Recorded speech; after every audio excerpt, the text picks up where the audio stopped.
একজন আহলে হাদিস রিকশা চালক একজন সেকুলার দলের নেতার চেয়ে হাজার গুণ ভালো। একজন আহলে হাদিস মুচি এবং মজুরি একজন ন্যাশনালিস্ট দলের সেকুলার দলের নেতার চাইতে, ছাত্র আন্দোলনের নেতার চাইতে লক্ষ কোটি গুণে ভালো। অথচ আহলে হাদিস আলেমের সন্তান যখন প্রধান উপদেষ্টার দরবারে গিয়ে নিজেকে আহলে হাদিস দাবি করে, তখন কেন গায়ে জ্বলে? আমি কি নিজেকে আহলে হাদিস দাবি করতে পারি না?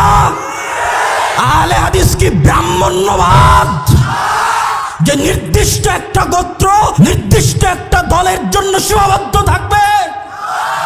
পৃথিবীর আশেপাশে করে উত্তর থেকে দক্ষিণ, পূর্ব থেকে পশ্চিম, যেখানে যারা কোরআন এবং সহিহ হাদিসের মতবাদের উপর অটল থাকবে তারাই আহলে হাদিস।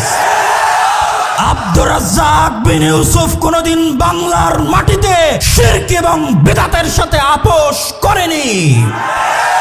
আব্দুর রাজ্জাক বিন ইউসুফের সন্তান হিসেবে যদি কোনদিন শিরক এবং বিদআতের সাথে আপোষ করতে হয়, দাওয়াতি কাজ বন্ধ করে দেব, তবু শিরক এবং বিদআতের সাথে আপোষ করব না। এই আপোষহীন মানসিকতার নাম আহলে হাদিস। আজকে আমি পড়ছিলাম আল্লামা আব্দুল্লাহিল কাফি আল কুরাইশি রাহিমাহুল্লাহর আহলে হাদিস পরিচিতি, সেখানে তিনি তুলে ধরেছেন কেন আজকের আহলে হাদিসরা পিছিয়ে আছে। তার মধ্যে অন্যতম একটি কারণ তিনি তুলে ধরেছেন ইনফেরিয়রিটি কমপ্লেক্স, হীনম্মন্যতায় ভোগা। আজকে আহলে হাদিসদের হীনম্মন্যতায় ভোগার একটা উদাহরণ আপনাকে দেই। সেকুলারিজম এবং ন্যাশনালিজমের বিরুদ্ধে উনি বলেছে, উদাহরণটা বুঝতে হলে একটু সেকুলারিজম বুঝবেন, একটু ন্যাশনালিজম বুঝবেন। উনি বলেছেন কওমিয়াত, কওমিয়াত মানে ন্যাশনালিজম। কওমিয়াতের যে মূর্তি আছে এই মূর্তি আমাদের ভেঙে দিতে হবে। ন্যাশনালিজমের যে মূর্তি আছে এই মূর্তি আমাদের ভেঙে দিতে হবে। সেকুলারিজমের যে মূর্তি আছে এই মূর্তি আমাদের ভেঙে দিতে হবে। এই সেকুলারিজম, এই ন্যাশনালিজম তাগুত এবং শিরকের কাছাকাছি মহা অন্যায় এবং মহা অপরাধ। কিন্তু দুঃখজনক হলেও সত্য কি জানেন, আমরা আহলে হাদিসরা যে ব্যক্তি নাভির নিচে হাত বাঁধে, যে ব্যক্তি রাফুল আদাইন করে না, তাকে অপছন্দ করি ঠিকই, কিন্তু একটা দল যখন সেকুলার পার্টি করে আর ওই সেকুলার পার্টির যখন নেতা হয়, তো ওই সেকুলার পার্টির নেতাকে কোন লজ্জায় গর্বের সাথে বলেন যে সে আহলে হাদিস? তওবা করা উচিত। একটা সেকুলার পার্টির নেতা কিভাবে আহলে হাদিস হতে পারে? আজকে আহলে হাদিসদের হীনম্মন্য মনোভাবের সবচেয়ে বড় প্রমাণ হচ্ছে কোথায় কোন ছাত্র নেতা কোথায় কে আন্দোলন করলো, তারা সেকুলার, তারা লালনবাদ, অথচ আহলে হাদিস আলেম গর্ব করে বলে যে তারা উমুক আহলে হাদিসের উমুক। নাউজুবিল্লাহি মিন যালিক। আহলে হাদিসদের এই হীনম্মন্য মনোভাব থেকে বেরিয়ে আসতে হবে। একজন আহলে হাদিস রিকশা চালক একজন সেকুলার দলের নেতার চেয়ে হাজার গুণ ভালো। একজন আহলে হাদিস মুচি এবং মজুরি একজন ন্যাশনালিস্ট দলের সেকুলার দলের নেতার চাইতে, ছাত্র আন্দোলনের নেতার চাইতে লক্ষ কোটি গুণে ভালো। অথচ আহলে হাদিস আলেমের সন্তান যখন প্রধান উপদেষ্টার দরবারে গিয়ে নিজেকে আহলে হাদিস দাবি করে, তখন কেন গায়ে জ্বলে? আমি কি নিজেকে আহলে হাদিস দাবি করতে পারি না? আহলে হাদিস কি ব্রাহ্মণ্যবাদ, যে নির্দিষ্ট একটা গোত্র নির্দিষ্ট একটা দলের জন্য সীমাবদ্ধ থাকবে? পৃথিবীর আশেপাশে করে উত্তর থেকে দক্ষিণ, পূর্ব থেকে পশ্চিম, যেখানে যারা কোরআন এবং সহিহ হাদিসের মতবাদের উপর অটল থাকবে তারাই আহলে হাদিস। আব্দুর রাজ্জাক বিন ইউসুফ কোনদিন বাংলার মাটিতে শিরক এবং বিদআতের সাথে আপোষ করেনি। আব্দুর রাজ্জাক বিন ইউসুফের সন্তান হিসেবে যদি কোনদিন শিরক এবং বিদআতের সাথে আপোষ করতে হয়, দাওয়াতি কাজ বন্ধ করে দেব, তবু শিরক এবং বিদআতের সাথে আপোষ করব না। এই আপোষহীন মানসিকতার নাম আহলে হাদিস।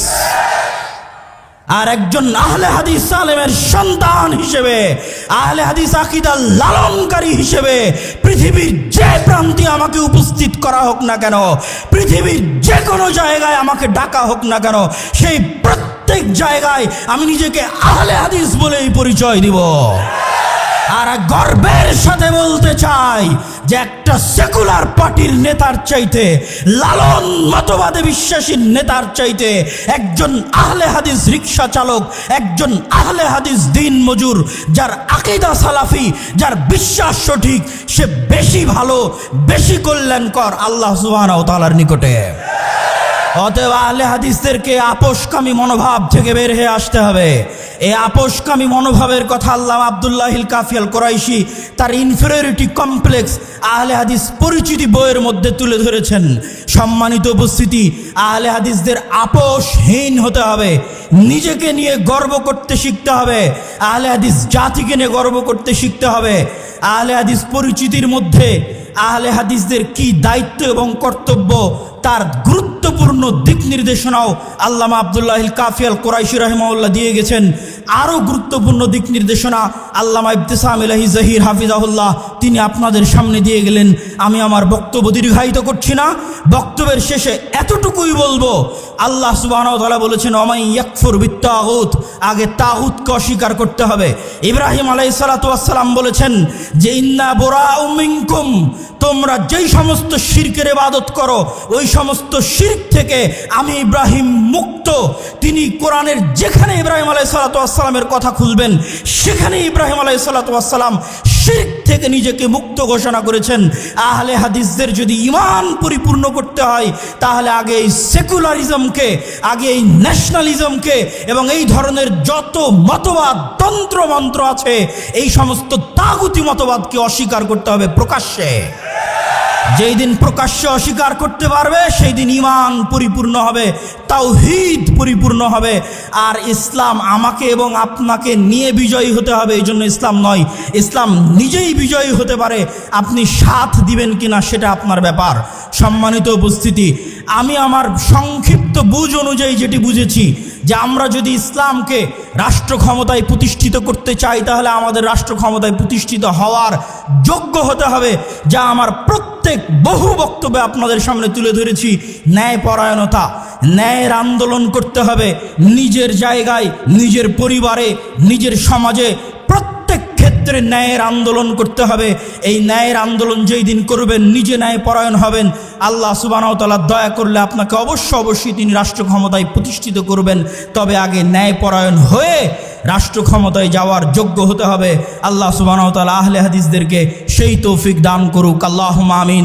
এবং আহলে হাদিসদেরকে কেউ যেন ক্ষমতার লোভ দেখিয়ে তাদের ঈমান, আকীদা এবং আদর্শ নিয়ে ছিনিমিনি না খেলতে পারে। আহলে হাদিসরা ভেড় বকরি নয়, গরু ছাগল নয়, যে যার ইচ্ছা মতো আহলে হাদিসদের ঈমান, আকীদা এবং আদর্শ নিয়ে ছিনিমিনি খেলবে। তাদের নিজস্ব আকীদা আছে, আদর্শ আছে, ইতিহাস আছে। এই ইতিহাস, আদর্শ এবং আকীদার আলোকে আল্লাহ সুবহানাহু ওয়া তাআলা আমাদের সামনের পথ চলাকে সুগম করুন, আল্লাহুম্মা আমিন। এই বলে আমি আমার সংক্ষিপ্ত বক্তব্য আজকে এখানেই শেষ করছি। ওয়া আখিরু দাওয়ানা আনিল হামদুলিল্লাহি রাব্বিল আলামিন। আসসালামু আলাইকুম ওয়া রাহমাতুল্লাহি ওয়া বারাকাতুহু।